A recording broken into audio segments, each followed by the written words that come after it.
예, 오늘 카이스퀘어 검정의 저 뒷부분 마저 하고 그 다음에 이제 22장 마지막 챕터를 하면 이번 학기가 다 마무리될 것 같아요. 지난 시간에 카이스퀘어 검정의 기본 구조에 대해서는 소개를 했죠. 뭘 제곱해서 전체적인 거리를 만든다. 그래서 제곱, 카이 제곱 이런 거였고, 전체적인 거리를 만드는 이유는 우리가 예상하는 것과 우리가 관측한 것을 비교하는데, 이게 비교할 게 많으니까 뭘 기준으로 비교해야 되느냐 이런 문제가 있겠죠. 도박사가 균형 잡힌 주사위를 던졌느냐 아니냐, 이것은 통계적으로 잘 정의된 연구 주제인데, 실제 도박사의 얘기가 타당한지 보기 위해서 도박사가 실제 사용한 주사위를 여러분이 검정의 목적으로 60번 독립적으로 던져본 것이죠. 그랬더니 1부터 6까지의 눈금이 각각 일정 숫자씩 나왔는데, 그게 관측된 데이터죠. 관측된 데이터. 그리고 이제 여러분이 기대하는 도수는, 도박사가 자기는 죄가 없다라고 주장을 하니까, 무죄라고 주장을 하니까, 여러분이 잠정적으로 스테이터스 코, 잠정적으로 변화가 없다, 새로운 게 없다, 잘못한 게 없다, 무죄 추정의 원칙, 법학에서 사용하는, 그게 같은 얘기죠. 무죄 추정의 원칙 하에 잠정적으로 당신이 얘기하는 게 옳다라고 치자, 이게 귀무가설이죠. 이 귀무가설은 상자에 대한 진술인데, 지금 우리가 생각하고 있는 암묵적인 상자는 1부터 6까지의 카드가 들어있는 상자죠. 그리고 당신의 말이 맞다고 치자라고 하는 귀무가설은 이 상자에 대한 진술인데, 어떤 진술이냐면 1, 2, 3, 4, 5, 6 각 카드가 들어있는 비율이 6분의 1씩 같다, 이런 진술이죠. 굉장히 구체적인 진술이죠. 그럼 이 귀무가설하에서 우리가 기대하는 도수는 10, 10, 10, 10, 10, 10 10으로 이루어진 6x1 벡터죠. 그런 벡터를 우리가 기대하는데, 우리가 실제 관측한 벡터는 지난 시간에 본 것처럼 예상과 달랐던 것이죠. 여기 나와 있는 것처럼 10으로 이루어진 벡터가 아니라 1이 나오는 횟수가 4, 그 다음 6, 17, 16, 8, 9 이렇게 6개 숫자로 이루어진 벡터죠. 그래서 이렇게 관측된 숫자들로 이루어진 두 번째 컬럼의 벡터와 10식으로 이루어진 세 번째 컬럼의 벡터가 벡터와 벡터로서 이게 비슷하다고 볼 수 있느냐, 아니면 비슷하다고 보기에는 너무나 먼 벡터이냐, 이것을 판단해야 되는 것이죠. 그럼 벡터와 벡터 사이의 거리를 재는 방법은 여러 가지가 있겠습니다. 그 중에 우리는 카이스퀘어라고 하는 방식으로 두 벡터 사이의 거리를 잰 것이죠. 기본적으로 차이를 제곱해서 합치는 게 그냥 그렇게 합쳤다 그러면 두 벡터 사이의 차이로 이루어진 벡터의 유클리디안 거리 제곱을 내는 것인데, 그런 식으로 단순하게 유클리디안 거리 제곱을 내는 것은 바람직하지 않다. 그 이유는 5를 기대했을 때 10이 나오면 굉장히 큰 차이지만, 1000을 기대했는데 1005가 나오면 그렇게 큰 차이가 아닐 수 있기 때문에, 그 거리의 제곱을 기대도수로 나누어서 일종의 그런 균형 감각을 맞춰주는 작업을 한 것이죠. 그래서 그러한 방식으로 정의된 차이, 거리, 이것이 카이 제곱 거리였고, 그럼 이 거리가 과연 지나치게 큰 거리인지, 아니면 이론이 맞는데 운에 의해서 특정 눈금이 좀 더 많이 나오거나 덜 나와서 생긴 정도의 감당할 수 있는, 허용할 수 있는 오차 범위 내의 차이인지를 보기 위해서 기준이 필요한 것이죠. Reference Distribution, 카이 제곱이라고 하는 거리에 대한 어떤 벤치마크가 되는 디스트리뷰션.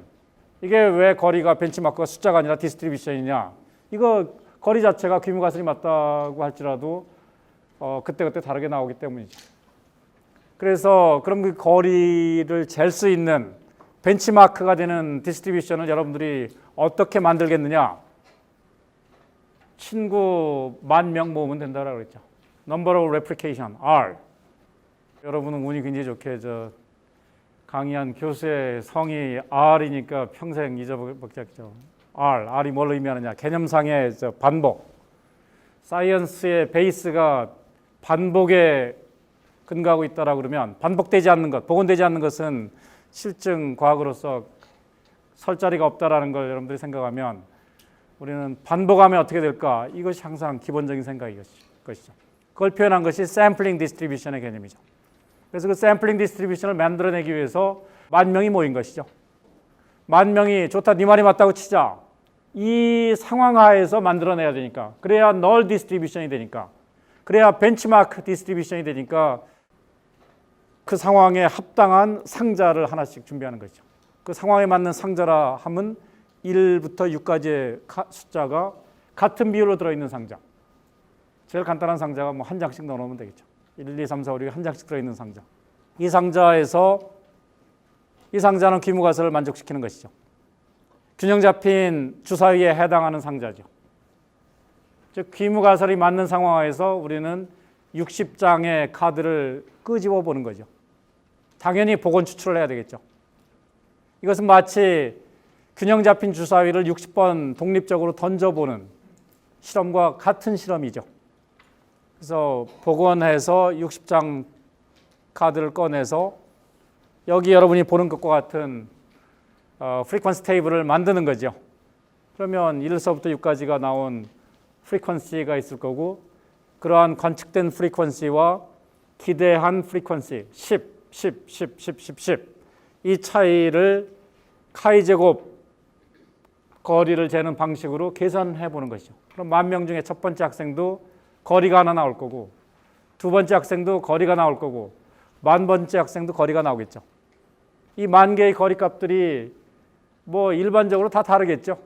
뭐 굉장히 가깝거나 아주 같은 값이 나올 수도 있겠지만 10,000개의 값은 기본적으로 다르겠습니다. 이게 왜 달라요? 귀무가설이 달라서 달라요? 귀무가설은 같죠. 같은 상자란 말이에요. 균형 잡힌 주사위에 해당하는 상자. 1부터 6까지의 카드가 같은 비율로 들어있는 상자. 동일한 방식으로 복원 추출. 모두 60번씩만 추출. 다 같단 말이에요.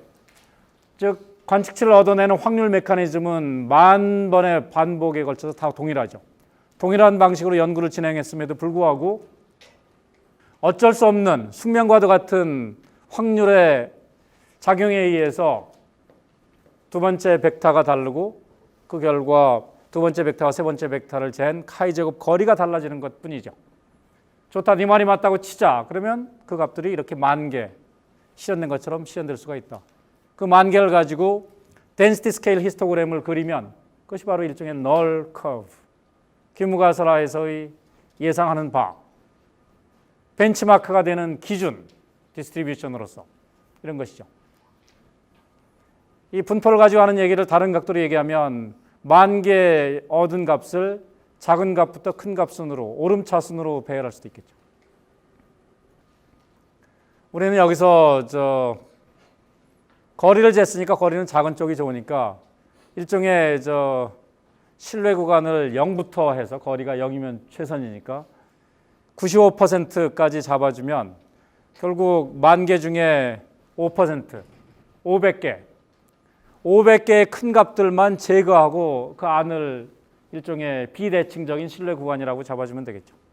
그리고 그 구간 안에 계산한 값이 들어오면 5% 유의 수준 하에서 도박사가 사기를 쳤다고 함부로 단정하지 못하게 되는 거고 이 계산한 값이 그 버린 500개에 해당되면 즉 5% 오른쪽 꼬리 영역에 해당되면 5% 유의 수준 하에서 즉 생사람 잡을 가능성의 최대치를 5%로 한정한 상태에서 검정의 크기를 5%로 묶어놓은 상태에서 당신 주사위에 문제가 있다라고 판정하겠다 이런 결론을 내리는 것이죠. 귀무가설을 기각하겠다. 이것이 가설 검정의 원리입니다. 어려운 거 없죠. 그냥 늘상 우리가 사용하는 논리 체계죠. 이 논리 체계가 갑자기 null distribution, chi-square distribution, 자유도 5의 카이제곱 분포 뭐 이러니까 이제 그때부터 그냥 생각이 확 멈춰버리는 거죠. 이런 상식이 먼저고 그럼 실제로 10,000번을 해봐야 되느냐? 통계학적 고전을 열심히 들여다봤더니 먼저 산 통계학자가 10,000번 해보면 이른바 자유도 5인 카이제곱 분포라는 거에 의해서 근사가 잘 될 것으로 생각한다. 그런 노력을 기울였기 때문에 우리는 10,000번을 복원해서 null distribution, reference distribution을 만들 필요가 없이 자유도 5의 카이제곱 분포를 활용하면 됐던 것이죠. 이 가설 검정의 논리체계 알겠어요? 이것을 T 분포나 G 분포와 비교하면 몇 가지 점에서 차이가 있죠. 우선 T 분포나 G 분포는 제곱을 하지 않았으니까 2개 이상의 차이를 비교하는 데는 쓸 수가 없겠죠. 단 하나의 차이, 평균이 10이냐, 이론적으로 10이라고 하더라. 내가 표본 평균을 계산해 봤더니 10이 아니더라. 그럼 둘 사이의 차이를 데이터에 들어있는 표준 오차를 눈금으로 갖는 자를 가지고 쟀을 때 2단위 이상 나느냐, 뭐 이런 것을 본 것이 G 검정, T 검정 등이었습니다. 이런 것은 우리는 표본 평균을 가지고 무평균을 추정할 때 쓸 수도 있고, 표본에서 계산한 회귀 분석의 기울기 값이 과연 노나 공부하나 마찬가지다라고 하는 귀무가설에서 주장하는 0이라는 값과 같은지 보기 위해서 적용할 수도 있었죠. 언제든지 우리가 사용한 자료에 표준 오차만 계산할 줄 알면 그 자를 눈금으로 갖는 자를 가지고 몇 단위나 이론과 데이터가 차이가 나는지 재면 됐습니다.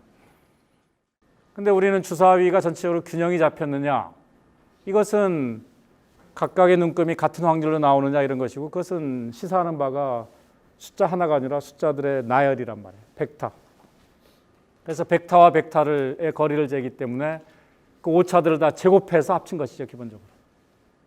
그게 첫 번째 차이고, 두 번째 차이는 T 검정이나 G 검정을 할 때는 우리가 원하면 단측 검정을 할 수도 있었고 양측 검정을 할 수도 있었죠. 그것은 기본적으로 우리가 차이를 제곱을 하지 않았기 때문에 차이가 플러스인지 마이너스인지 차이의 부호를 우리가 킵했기 때문에 그런 거죠. 유지했기 때문에. 근데 우리는 카이제곱 거리를 잴 때 각각의 차이를 제곱해서 합쳤으니까 부호는 다 잃어버렸죠. 그러니까 기본적으로 예상하는 바가 맞느냐 틀리냐, 틀리면 뭐 특정 눈금이 덜 나오는 쪽으로 틀릴 수도 있고 많이 나오는 쪽으로 틀릴 수도 있고 방향은 우리는 상관하지 않는 것이죠. 그런 의미에서 양측 검정을 사실상 하고 있는 거죠. 근데 분포상에서는 제곱을 했기 때문에 마이너스로 차이가 나든 플러스로 차이가 나든 다 큰 쪽으로 몰리죠. 그러니까 양쪽이 다 꼬리 쪽, 오른쪽 꼬리 쪽으로 몰려 있다, 이렇게 생각하면 되겠습니다. 자, 주사위 균형이 잡혔으면 나온 눈금들의 합이 평균이 3.5가 되겠죠. 그러니까 평균이 3.5인지 검증하는 것이 주사위가 균형 잡혔는지 보는 하나의 방법이겠습니다.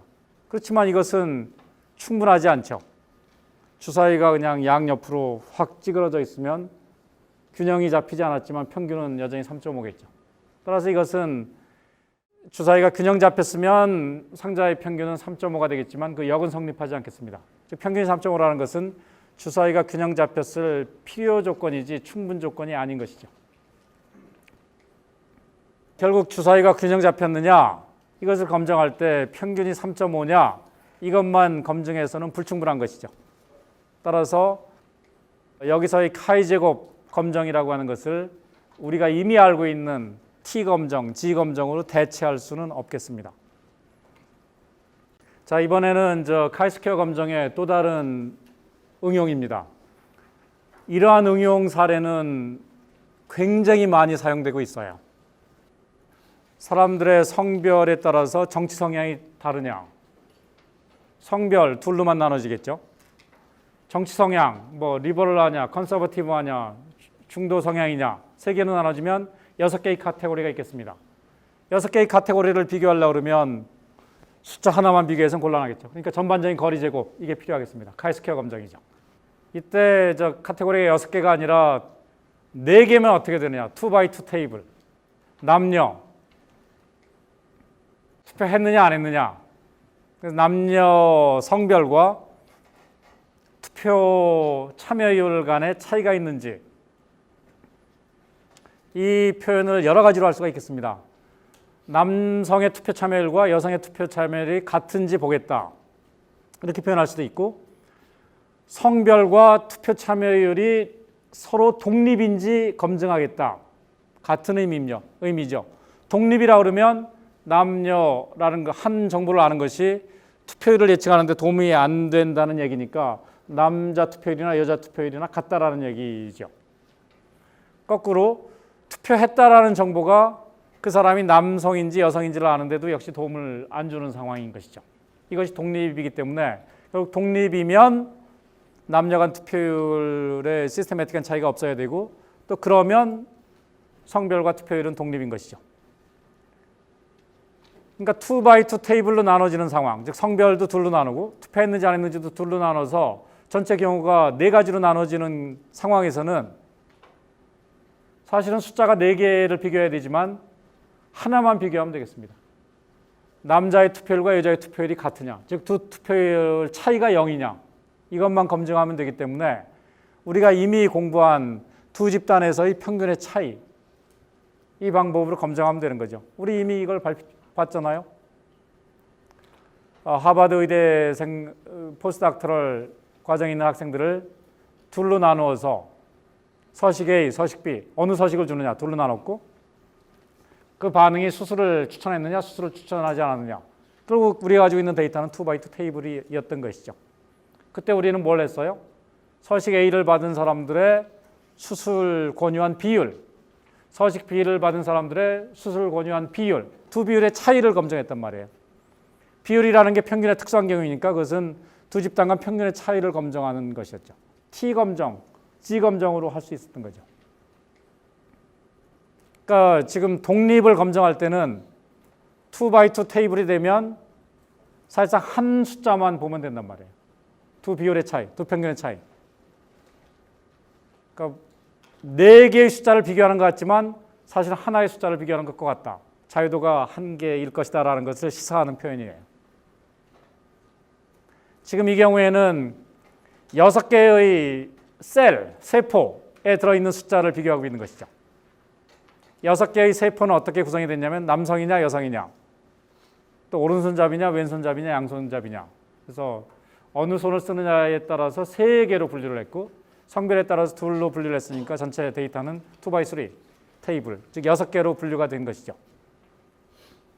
자, 여기서 질문은 어느 손을 쓰느냐 여부와 성별이 독립이냐 아니냐, 이것을 검증하고 싶은 거예요. 즉 어느 손을 잘 쓰느냐, 이런 문제에 있어서 남녀 간 체계적인 차이가 있느냐, 이것이 연구 주제죠. 오른손을 쓰느냐 왼손으로 쓰느냐만 분류했으면 남성의 오른손잡이 비율과 여성의 오른손잡이 비율을 투 샘플 테스트를 통해서 검증하면 되는데, 지금은 양손을 쓰는 카테고리를 하나 더 집어넣어서 2x2 테이블이 아니라 2x3 테이블이기 때문에 우리는 카이스퀘어 검증을 반드시 해야 되는 것이죠. 어떻게 할 것이냐. 여기서도 결국 6개의 숫자라는 것이 관측된 도수죠. 여기서 도수인데 결합 도수죠. 오른손잡이를 쓰면서 남성인 사람, 두 가지 조건을 다 만족시키는 것이니까 마지널의 개념이 아니라 조인트의 개념이란 말이에요. 즉 6개의 그 조인트 카테고리에 대한 observed frequency가 남성 오른손잡이 934명, 여성 오른손잡이 1070명 등등 해서 자료가 나와 있고, 여기서 굳이 원하면 2개의 조건부 분포를 만들어낼 수 있겠습니다. 즉 남성으로 한정해서 남성 전체를 100%라고 봤을 때, 즉 남성으로 포커스한 것이죠. 남성으로 내로우 다운한 것이죠. 남성이라는 정보를 쓰고 있는 것이죠. 남성이라는 조건을 부여하고 있는 것이죠. 같은 얘기. 그래서 전체 대신에 남성으로 한정해 봤을 때 그 중에서 오른손잡이의 비율, 이것이 조건부 확률이죠. 남성이라는 조건 하에서 오른손잡이일 확률, 즉 남성이면서 오른손잡이인 그 면적을 남성의 면적으로 나누면 되는 것이죠. 즉 934를 934 더하기 113 더하기 20으로 나누면 되는 것이죠. 그랬더니 87.5%. 마찬가지로 남성 내에서 왼손잡이의 비율은 10.6%, 양손잡이 1.9%. 반면 이제는 여성으로 포커스 했더니, 여성으로 한정했더니 여성을 100%로 봤을 때 오른손잡이는 91%, 왼손잡이는 7.9%, 양손잡이는 0.7%. 결국 보면 왼손잡이는 여성이 적고, 지금 화살표가 반대로 돼 있네요, 그죠? 두 번째, 저기 밀려서 그렇네요. 오른손잡이는 여성이 많고, 왼손잡이는 남성이 많고 이렇습니다. 그럼 왜 여성은 남성에 비해서 오른손잡이는 많고 왼손잡이는 적으냐? 이것과 관련해서 이제 두 가지 alternative explanation이 있는 거죠. 하나는 사회학자들이 생각하는 견해. 여성은 남성에 비해서 사회적인 압박을 더 많이 받아왔다, 역사적으로. 오른손잡이가 대세인 사회에서 그 대세를 따르라는 압박을 여성은 더 받았기 때문에 여성은 오른손잡이로 더 변해서 오른손잡이가 더 많은 거고, 남성은 상대적으로 그 프레셔를 덜 받아서 오른손잡이로 개종을 덜 했기 때문에 오른손잡이가 상대적으로 적다, 뭐 이런 것이 하나의 가설이고, 또 다른 가설은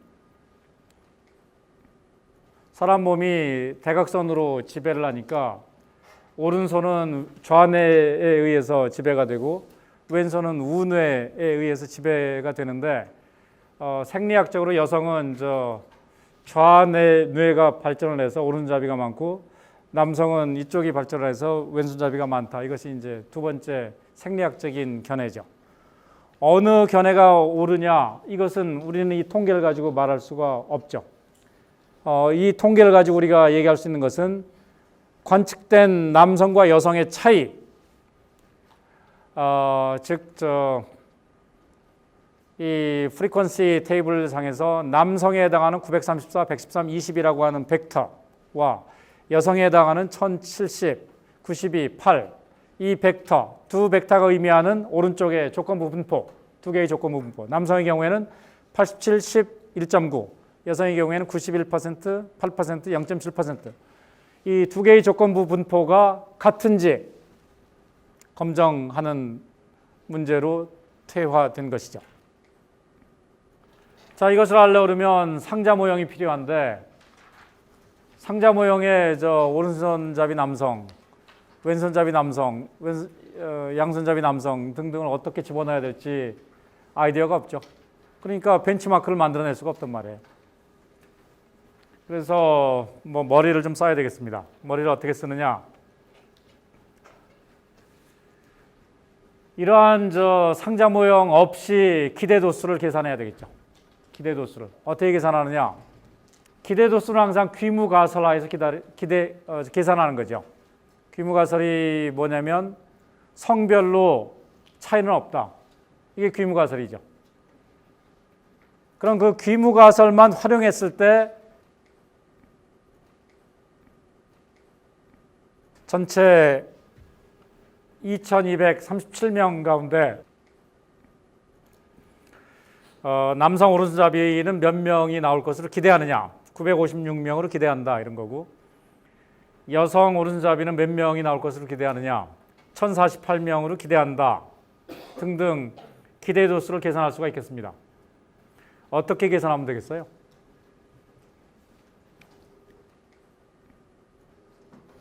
지금 상자 모형이 잘 설정이 되면 상자로부터 그냥 바로 기대값 계산하면 되겠죠. 2237 곱하기 남성, 상자 안에 있는 남성 오른손잡이의 비율, 이런 식으로 곱해서 다 계산하면 되는데, 남성 오른손잡이의 비율이 얼마인지 지금 모른단 말이에요. 어떻게 계산해야 되느냐? 뭐 우리가 독립에 대해서 알고 있는 것들을 써보는 거죠. 예를 들어서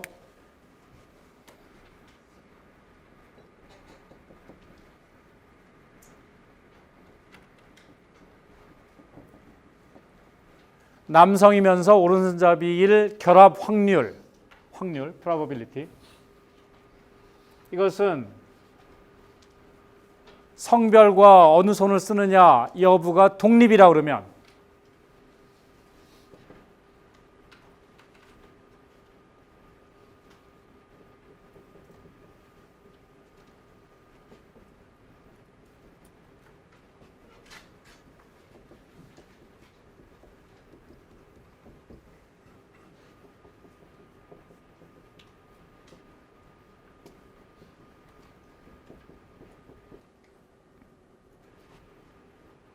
어느 손을 쓰느냐 이 여부와 남성, 여성, 성별이 서로 독립이라고 하는 귀무가설하에서 결합 확률은 두 개의 주번 확률의 곱이죠.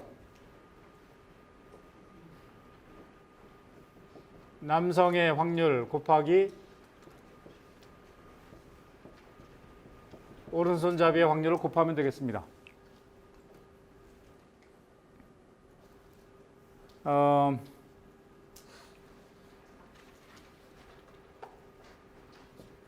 저기 오른쪽의 표현은 이미 독립이라고 하는 귀무가설이 부여되어 있는 표현이죠. 자, 이제는 여전히 모집단에서 남성의 비율은 모르죠. 여전히 모집단에서 오른손잡이의 비율은 모른단 말이에요. 그러니까 독립이라 할지라도 이 비율을 모르죠. 모르면 우리가 늘상 하는 것, 표본으로부터 추정한 값으로 대체하면 되겠죠.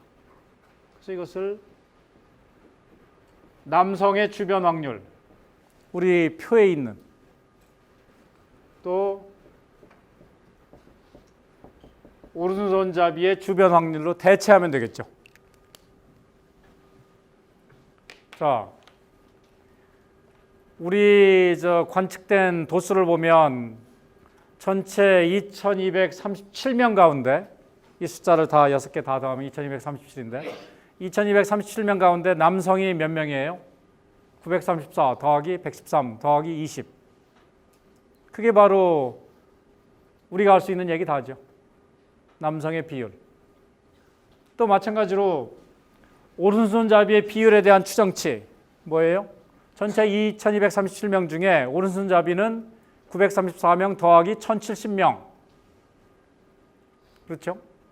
그러면 우리는 이 비율을 알았으니까 귀무가설이 맞다라 그러면 남성이면서 오른손잡이일 비율은 이 두 비율을 곱한 것으로 추정이 되겠죠. 그 추정한 비율에다가 전체 표본 크기 2237명을 곱하면 그것이 바로 오른손잡이라는 성질과 성별이라는 것이 독립이라고 하는 가정하에서 우리가 계산해낸, 표현이 좀 복잡하죠. 귀무가설하에서 주어진이 아니라 계산해서 구한 기대도수죠.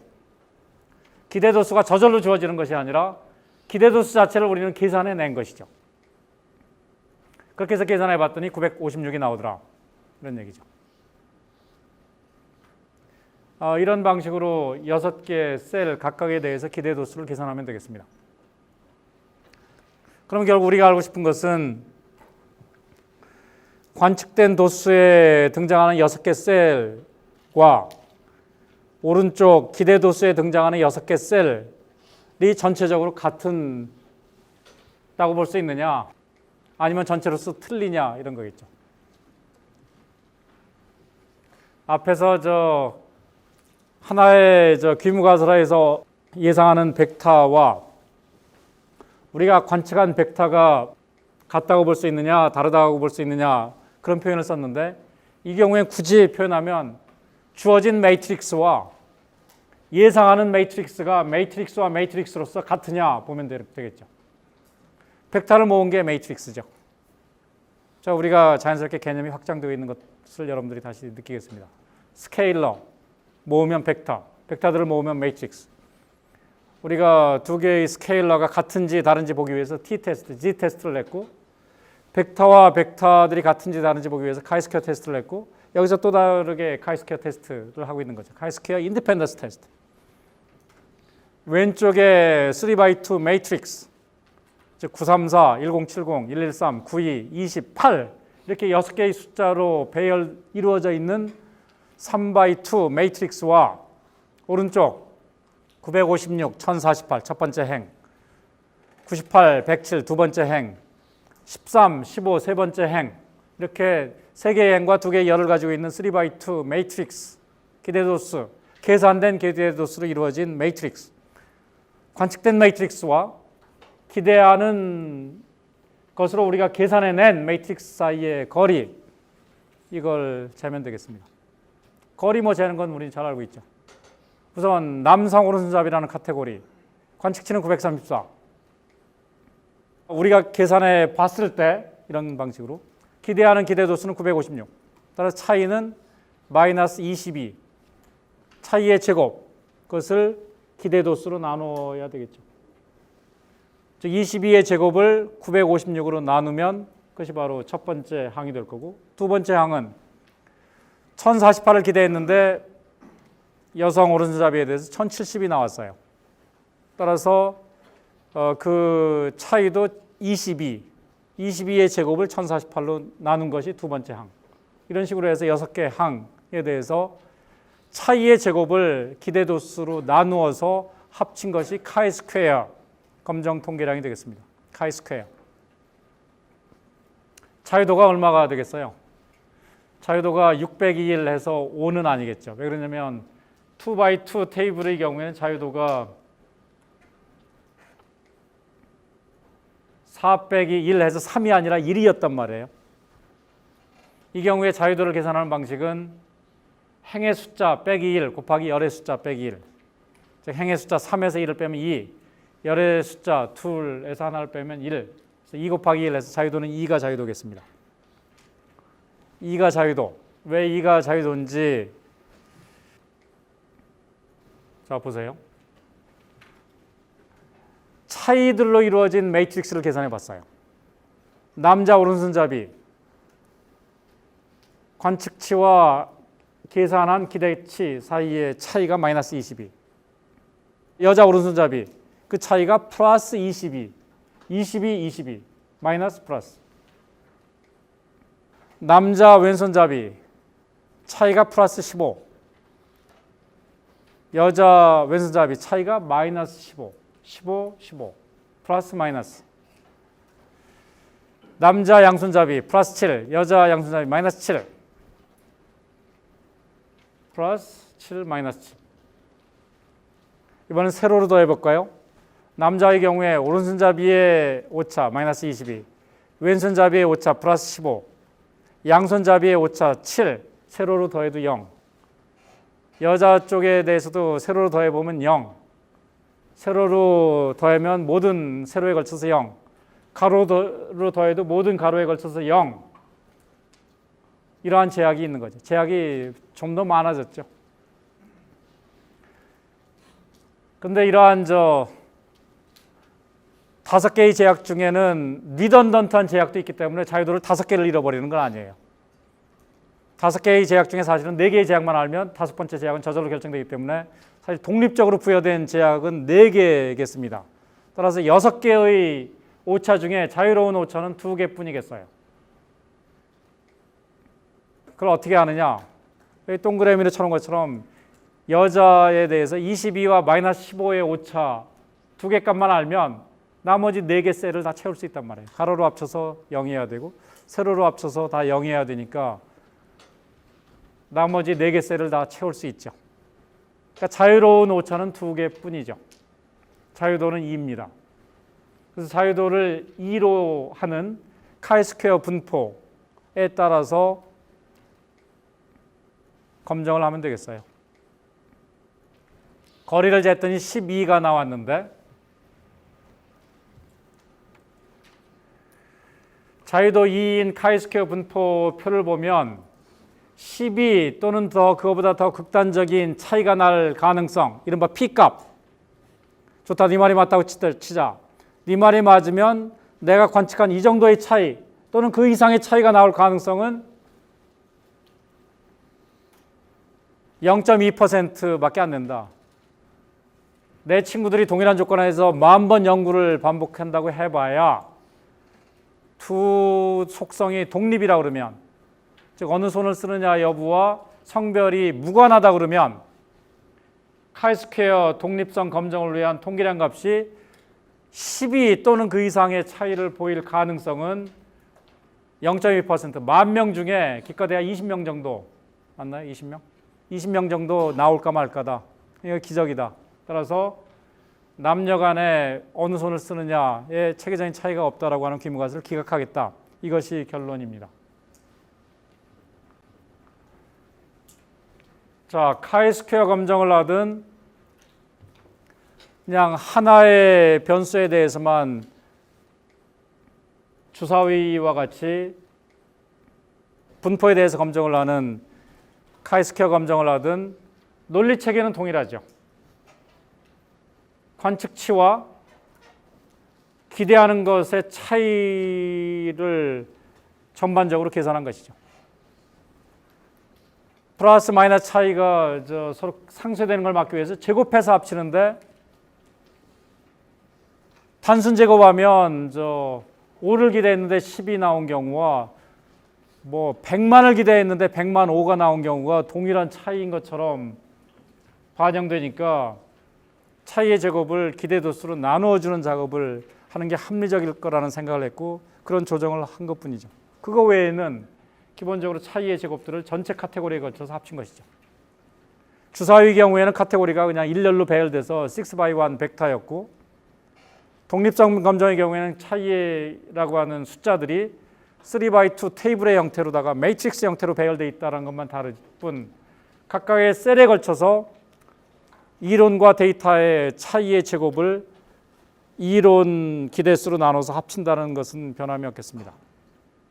동일한 방식으로 거리의 제곱을 잰 것이죠. 다만 자유도와 관련해서 주사위 경우에는 차이들을 다 더하면 0이라는 제약이 하나 가해져 있기 때문에 자유도가 하나만 없어졌는데, 지금의 경우에는 6개에 걸쳐서 비교하지만 차이들을 가로로 합쳐도 다 0이고 세로로 합쳐도 다 0이어서 마치 5개의 제약이 가해진 것처럼 보이지만, 여러분들 계산해 보세요. 5번째 제약은 나머지 4개 제약을 알면 저절로 유도되는 제약이니까 제약 자체가 독립적으로 부여된 게 4개고, 그래서 결국 6개에서 4을 뺀 2만큼이 자유도가 되는 것이죠. 그 둘이 다 자유도가 된다는 것을 보는 또 다른 방법은 6개의 오차 중에 자유롭게 변할 수 있는 오차는 2개였던 것이죠.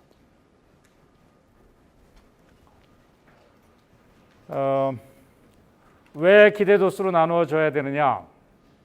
그것과 관련해서 이 표를 다시 한번 볼까요?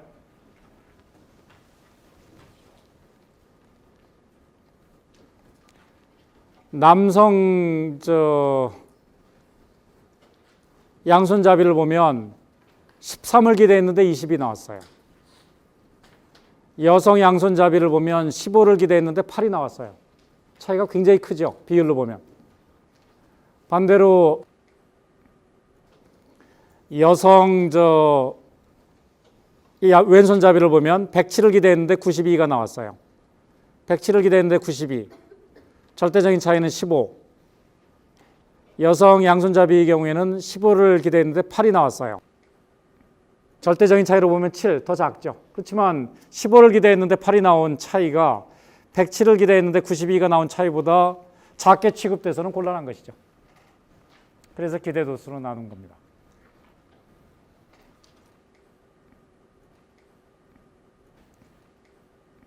여기 수강생 중에서도 남녀 사이에 어느 손 쓰는지 차이가 나는지 한번 좀 조사해 볼까요? 자, 남학생 오른손잡이. 남성, 여성, 오른손, 왼손, 양손. 갑자기 알파벳 대문자 right hand, left hand 쓰다가 양손 이렇게 쓰니까 내가 단어를 몰라서 그러는 것 같죠. A가 뭔지 다 아세요? ambidextrous. A라고 쓰고 나니까 이제 뿌듯해지는데.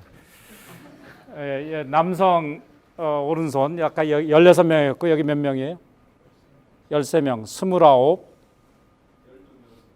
12명 그러면은 41, 41명. 자, 이제는 남성 왼손잡이 1명.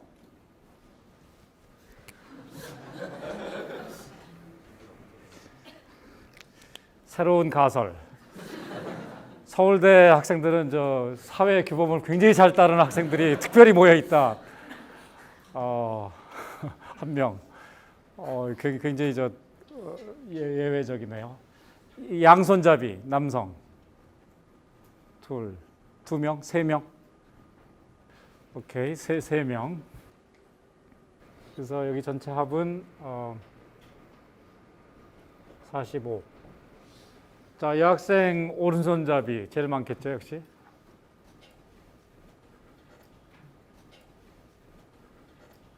열여덟에다 14 더하면 32.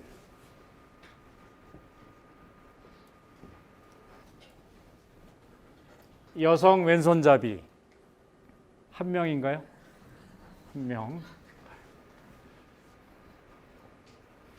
예, 요새 이제 서울대 학생들은 사회 규범을 굉장히 잘 따르는 학생이 오는 것 같아요.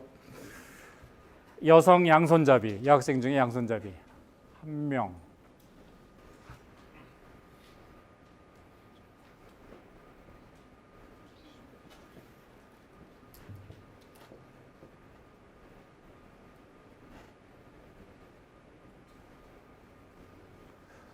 지금 79명이 참여를 했는데 맞죠?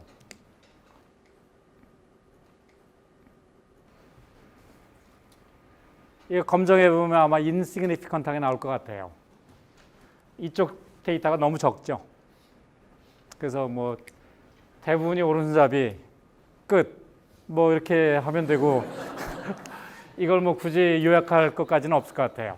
그러니까 여기에 카이스퀘어 인디펜던스 테스트 여러분들이 한번 해보세요. 재미삼아 해봐도 이쪽에 대한 정보가 워낙 없기 때문에 남녀 간의 체계적인 차이가 있다라고 볼 통계적인 근거는 없다. 2013년 2학기 이 과목을 들은 저 서울대 학생에서 대부분이 저 남학생, 여학생 가릴 것 없이 오른손잡이인 것으로 드러났다. 이게 뭐 기본적인 요약이고 다른 저 왼손잡이나 양손잡이 자료의 숫자가 너무 적어서 인디펜던스 테스트 하고 말고 할 것도 없다. 이게 이제 이 자료를 요약하는 거겠습니다. 뭐 그래도 궁금해서 한번 검증해 보겠다 그러면은 아마 인시그니피컨트한 값으로 나올 거예요. 정말 저 79명 중에 73명이 저 오른손잡이네요. 상당히 저 사회 전체 비율보다 높을 것 같은데요. 혹시 저 찾아보세요. 우리나라 전체에서 남녀 각각 저 오른손잡이 비율이 어느 정도로 통계상 나와 있는지. 그래서 그 통계와 여기 학생 중에 남학생의 저 오른손잡이 비율은 45분의 41, 여학생의 경우에는 34분의 32 이렇게 되어 있으니까 그냥 원 샘플 T 테스트를 한번 해보세요. 우리나라에 알려진 남성의 오른손잡이 비율 그것과 서울대 여기 있는 남학생들의 오른손잡이 비율이 같다라는 귀무가설. 우리나라 전체에 대해서 비율이니까 뭐 그건 알려져 있다라고 가정을 하고 같은지 아니면 그 비율 자체가 다른 데이터를 뽑아서 얻은 거면 투 샘플 T 테스트가 될 거고요. 그죠? 주어진 정보에 따라서 우리나라 전체를 전수조사한 거면 모수 알려진 값이 될 거고 그 자체도 표본에서 얻은 값이면 우리나라 전체 집단과 여기 같은지 투 샘플 T 테스트가 되겠죠. 그래서 남학생에 대해서 해보고 여학생에 대해서 해보고. 지금 오른손잡이 우리나라 전체 통계가 88.3%. 88.3% 남녀 구분 없이. 그럼 여기서도 88.3%. 우리나라 전체니까 이게 P라고 하고 여기서는 79분의 73 남녀 통틀어서 이게 P 햇. 그래서 귀무가설은 여기가 예외가 아니다라는 게 귀무가설. 귀무가설에 따르면 여기 배경이 되는 오른손잡이의 비율도 0.883이 돼야 된다 이런 거고, 대립가설은 서울대생은 다르다 이렇게 볼 수도 있고, 양측 검정 서울대 학생들은 우리나라 전체 평균보다 사회규범을 더 잘 따른다 이렇게 생각하면 원사이드 테스트를 하는 게 되겠죠. 상황에 따라서. 여기서는 일단 뭐 다르다 이걸 검정하고, 검정 통계량은 Z 스탠다드 에러 오브 P 햇 분의 P 햇 마이너스 P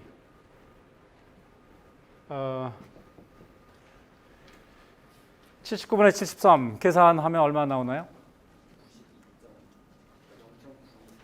0.924 마이너스 0.883 스퀘어루트로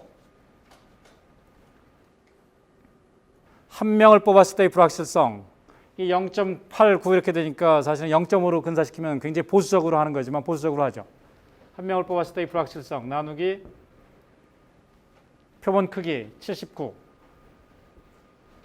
기왕 뭐 하는 거 다 계산해 보죠. 네, 그럼 현재 저 상황에서는 뭐 서울대생이 별종이라고 볼 통계적 근거는 없다 이렇게 되는 거네요.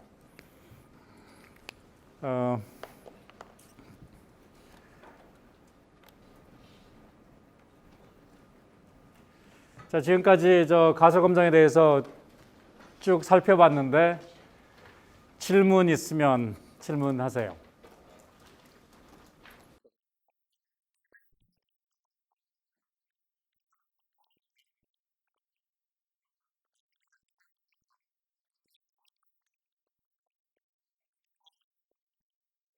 굉장히 좋은 질문이고, 부록에 나와 있는 것처럼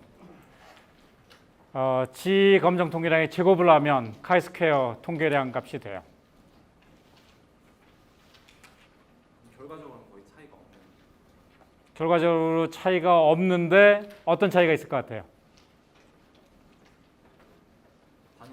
방향성. 네. G 검정을 통해서는 방향성을 유지하고 있기 때문에 원 사이드 테스트가 가능한데, 카이스퀘어로 하면 바이 데피니션, 바이 컨스트럭션 투 사이드 테스트만 되겠죠. 추가 질문. 투 사이드 테스트 G 검정을 할 때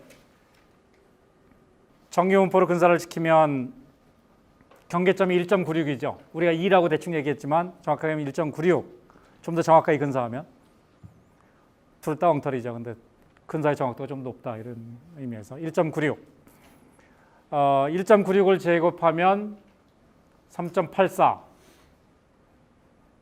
자유도 1의 카이 제곱 분포에서 5% 유의 수준 하에서 검정할 때 경계점이 되는 게 3.84예요. 그러니까 자유도 1의 G 검정에서의 양측 검정이나 자유도 1의 카이스퀘어 검정이나 결과가 같겠습니다. 즉 G 통계량에서 그 값이 플러스 1.9796보다 크거나 마이너스 1.96보다 작으면 그걸 제곱했을 때 3.84보다 커지겠죠. 그러니까 오른쪽에 있거나 왼쪽에 있거나 제곱했을 때 카이 제곱 분포상에서 3.84보다 큰 면적에 큰 쪽에 해당되겠죠. 그런 식으로 관련이 돼 있어요.